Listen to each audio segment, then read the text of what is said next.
नमस्कार। मैं डॉक्टर भुवनेश्वर दीक्षित, आप देख रहे हैं लोक दर्शक में मित्रों आपका स्वागत है। उम्मीद है कि आप सभी लोग अपने परिवार में कुशल मंगल से होंगे। कोटेदारों के लिए वीडियो है ये, तो आप सभी से गुजारिश है कि इसे पूरा देखें और दूसरों तक भी पहुंचाएं। अपना प्यार से कमेंट्स करें कि आप वीडियो को कहाँ से देख रहे हैं। तो आइए अपनी मूल बात पर आते हैं, मुख्य विषय पर आते हैं। इस माह फरवरी में धरने का आयोजन किया गया लखनऊ में इको गार्डन में। तीनों संगठनों ने धरना दिया, संयुक्त मोर्चे की ओर से भी दिया गया, जैसे कि आपको पहले बताया जा चुका है। और दो संगठन, उत्तर प्रदेश सस्ता गल्ला विक्रेता परिषद और all India fair price shop dealer federation ने फरवरी में लगभग 10 दिन का धरना दिया, 11 दिन का। धरने के बाद 12 फरवरी को एक बैठक बुलाई गई, जो अपर आयुक्त प्रशासन की अध्यक्षता में आयोजित हुई। बैठक बुलाने का मुख्य मकसद ये था कि संगठनों ने 17 फरवरी को लखनऊ में वृद्ध बड़े स्तर पर धरना प्रदर्शन का कार्यक्रम की घोषणा कर दी। इससे खाद्य प्रशासन के हाथ पैर फूल गए, तो उन्होंने सभी संगठनों को बैठक में बुलाया और उन्होंने कहा कि उत्तर प्रदेश विधानसभा का सत्र चल रहा है, आप वार्ता के लिए आइए। वार्ता हुई।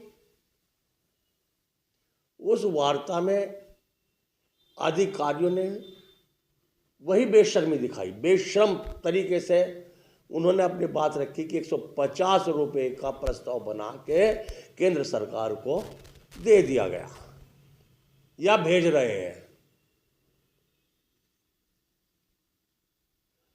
ये एक राशन विक्रेताओं के साथ भद्दा मजाक इन अधिकारियों ने किया, जबकि केंद्र सरकार ने साफ कह दिया है कि केंद्र की ओर से राशन विक्रेताओं के लाभांश में कोई भी वृद्धि नहीं हो सकती, नहीं कोई इरादा है। जो भी लाभांश वृद्धि होगी वो राज्य सरकार करेगी, किंतु राज्य सरकार कह रही है कि हमने झूठा आश्वासन दे रहे हैं ये प्रतिनिधि मंडल को कि 150 रुपये का प्रस्ताव बना के केंद्र सरकार को भेज रहे हैं या भेज दिया है। बाकी और मांगे मान्य है कि तो लाभांश वृद्धि केंद्र सरकार से हो, तो असंतुष्ट हुए सभी प्रतिनिधि मंडल होना चाहिए। तो उन्होंने 16 फरवरी को लखनऊ में एक बैठक की। उस बैठक में जितने भी कोटेदारों के संगठन, उसमें all India fair price shop, Uttar Pradesh सस्ता गल्ला विक्रेता परिषद, आदर्श कोटेदार वेलफेयर एसोसिएशन, उत्तर प्रदेश सस्ता गल्ला विक्रेता एसोसिएशन, इनके सभी के अध्यक्ष इकट्ठे हुए और उन्होंने एक संयुक्त मोर्चे की गठन की घोषणा की। उसका नाम रखा गया राशन विक्रेता संयुक्त संघर्ष मोर्चा। यह मोर्चे का गठन राशन विक्रेताओं के लिए एक बहुत सुखद संकेत है। लोक दर्शक पिछले काफ़ी समय से अपने सभी वीडियो में ये संगठन के मुखियाओं को सलाह देता रहा है कि सभी को एक मंच पर आना चाहिए। जब तक सभी राशन वितरण संगठन एक मंच पर नहीं आएंगे तब तक समस्याओं का समाधान मुश्किल है। अलग अलग तरीके से आप आंदोलन कर रहे हैं, कोई धरना प्रदर्शन कर रहा है, कोई वितरण बंद कर रहा है, कोई अलग अलग तरीके से बट के जो आंदोलन हो रहे थे उसका गलत प्रभाव प्रशासन पर पड़ता था कि ये सभी एक मंच पर नहीं है।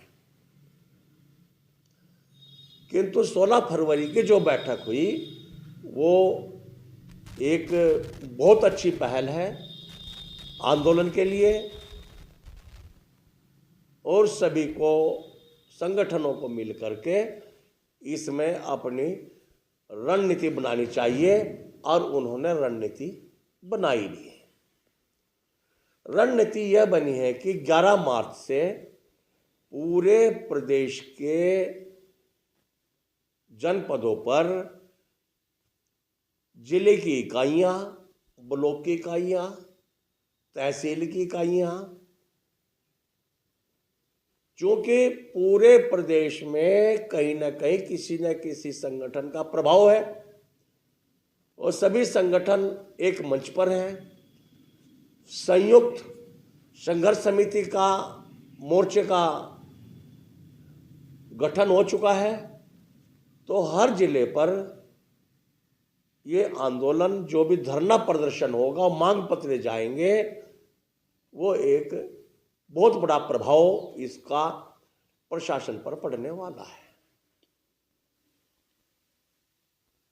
तो इसमें सभी राशन विक्रेताओं को चाहिए कि इस कार्यक्रम में अपने सभी कार्य छोड़ करके भाग लें,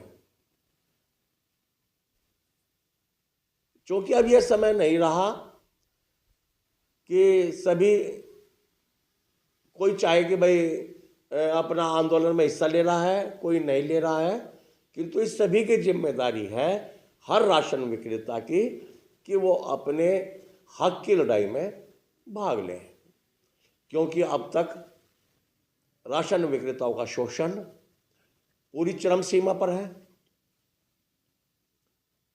लाभांश वृद्धि सरकार नहीं कर रही है, नए नए नियम सुधार के नाम पर कोटेदारों पर थोपे जा रहे हैं, सारी वितरण व्यवस्था इलेक्ट्रॉनिक के माध्यम से हो रही है, लाभांश पूरा राशन विक्रेताओं को प्राप्त नहीं हो रहा है, और न ही उनकी कोई समस्या की सुनवाई किसी भी स्तर पर है। लाभांश जो उनका हक है वो भी समय पर राशन विक्रेताओं को प्राप्त नहीं हो रहा है। साथ में ऊपर के जो अधिकारी हैं वे अपना तानाशाही रवैया अपनाए हुए हैं। तो यदि आज के समय में कहा जाए कि सबसे बड़ा उत्पीड़न किस वर्ग का हो रहा है, तो कहना चाहिए कि राशन विक्रेताओं से ज्यादा आज के समय में किसी का उत्पीड़न नहीं हो रहा है। और फिर भी राशन विक्रेता एक मंच पर एकजुट नहीं है। तो राशन विक्रेताओं को चाहिए कि जितने भी ये फिलहाल कार्यक्रम संयुक्त संघर्ष समिति ने तय किए हैं, इसमें सभी बढ़ चढ़ कर हिस्सा लें और उन्हें सहयोग करें। जो भी संघर्ष समिति का गठन हुआ है या जो भी पदाधिकारी, प्रदेश अध्यक्ष या संगठन कार्य कर रहे हैं, वो एक आपके पूरे वर्ग के लिए कार्य कर रहे हैं, तो सभी को इसमें सहयोग देना चाहिए, तन से, मन से और धन से। धन इसलिए जरूरी है कि बगैर धन के कोई भी संघर्ष नहीं हो सकता, जितने भी युद्ध हुए या युद्ध होते हैं, संघर्ष के लिए, युद्ध के लिए, आपातकाल के लिए सभी देश या राजा महाराजा जो भी थे वो अपना एक फंड इकट्ठा रखते थे। किंतु राशन विक्रेताओं के संगठनों पर भी ऐसा कोई फंड नहीं है कि वे संघर्ष फंड का इस्तेमाल कर सके। राशन विक्रेता अपने संगठनों को समय पर आर्थिक सहयोग नहीं करते, चंदा नहीं देते हैं। यदि कोई पदाधिकारी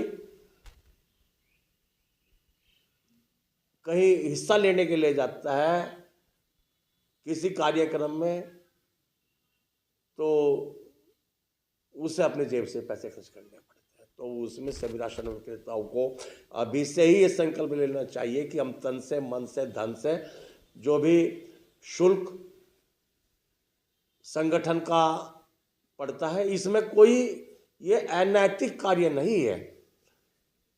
यदि कोई संगठन अपने सदस्यों से शुल्क लेता है तो वो अनैतिक कार्य नहीं है, उस पर कोई रोक नहीं है, ये कोई गलत कार्य नहीं है। जितने भी संगठन है, जितनी भी पार्टी है, सभी को शुल्क लेने का, चंदा लेने का अधिकार है। तो आप सभी लोग अपने संगठन में, जो किसी भी संगठन से जुड़े हुए, मैं किसी एक की बात नहीं कर रहा हूं, आप उसमें अपना नियमित रूप से चंदा दें और उसमें सहयोग करें। आपकी एक छोटी पूंजी वो आपके काम ही आएगी, इसमें आपका ही फायदा होगा। और जो लोग ये सोचते हैं कि वो कर रहे हैं, जो फायदा होगा सबका होगा, हम इसमें सहयोग ना करें, वो उनकी एक बहुत बड़ी गलती है। तो आज केवल इतना ही है। यदि आपको वीडियो अच्छी लगी है तो दोस्तों तक ही भेजें, इसे प्रचारित करें, प्रसारित करें। देखने के लिए बहुत बहुत धन्यवाद। नमस्कार। जय हिंद, जय भारत।